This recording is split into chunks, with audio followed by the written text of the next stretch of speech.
Grisha, Matteo was a little bit sort of confused as to why the results aren't better today. Do you have an explanation? No, I don't have an explanation. Not yet. Just talk to us about Jonas's time trial and what messages he was relaying to you, if any, even before the time trial.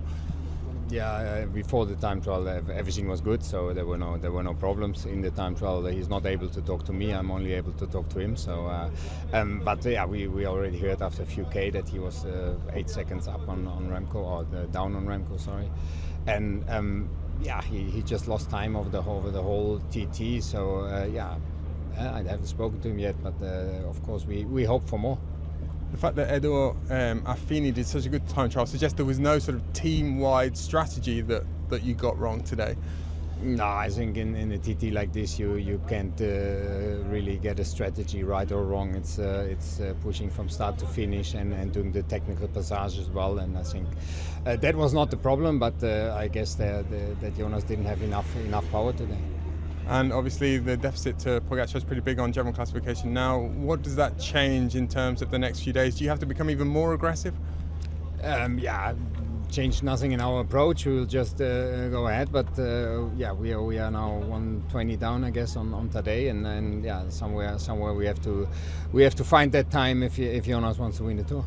Grisha, 121 lost to Remco Evenepoel there, but 106 to Tadej Pogacar. Was that a far bigger loss than you were expecting, given the good time trials that Jonas has done recently? Yeah, absolutely. We didn't expect a loss that much, but it happened, and we have to go from here, and we will fight again tomorrow. Is there anything that you can think of as to why it was such a huge loss? I mean, I spoke to Matteo before, and he was saying that the wind was far stronger than it was earlier on this morning too. Yeah, that's true, but that also counts for Remco. That also counts for today. So I think that's not the excuse of a lesser time trial. I think, of course, also beforehand we knew this is Remco's the favorite, and he won, rightfully so. So, but certainly with Jonas and with Matteo, we hope for a better time. Okay, thank you. Tadej, congratulations on the yellow jersey. 16 seconds behind Remco, who's looking fantastic. So that looks like a real good ride. Yeah, I'm super happy to be 16 seconds behind the world champion, Olympic champion. I would say right now the best time trialist in the world. So on this parcours, 16 seconds behind Remco is really good result for me, and I'm super happy and proud how I rode today, and yeah, happy to be in yellow. And listen, what do you do with all those jerseys? Because you've got a green one today, which you've never worn before. Yeah, and I will not wear it tomorrow also, so it's a bit of shame, but well, yeah, I don't know why it's points for green jersey today if it's time trial. It's not a sprint, so I don't know.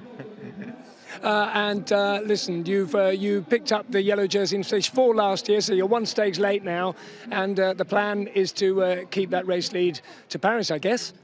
I mean, to keep it, to keep the lead, not necessarily the jersey, but yeah, the most important thing is to have the jersey, yellow jersey in Paris.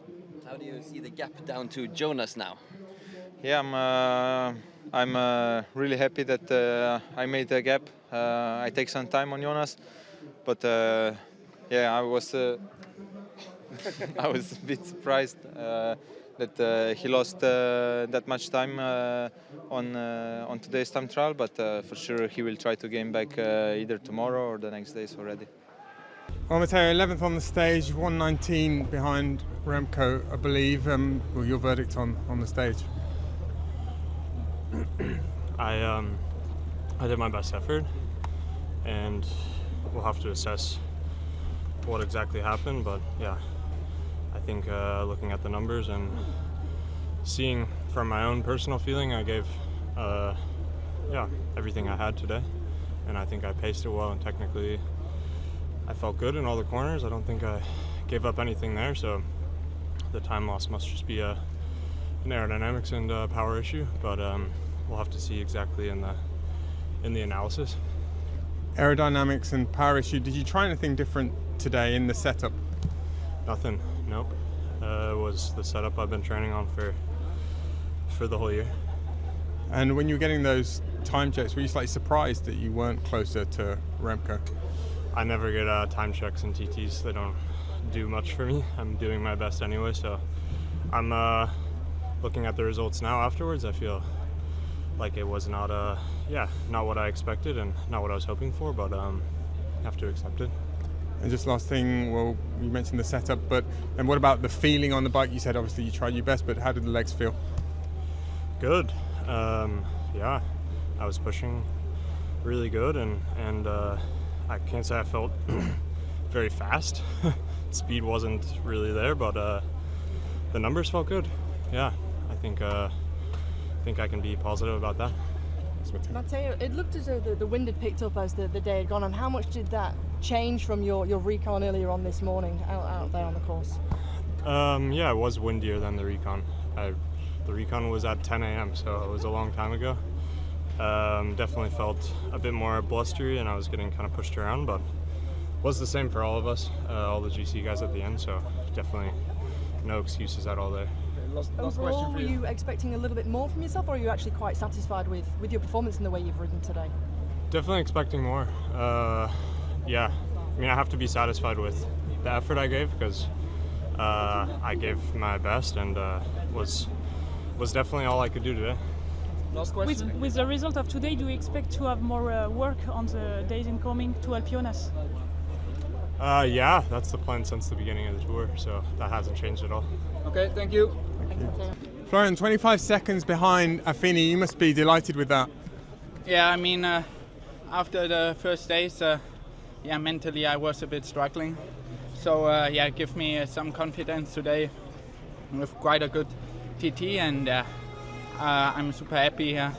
Legs felt quite good today, and we have to see for the next days. Talk to us a bit about the challenges of that course. I mean, first of all was a super long TT. The start was quite technical with an uphill part, so you had to pace quite good there.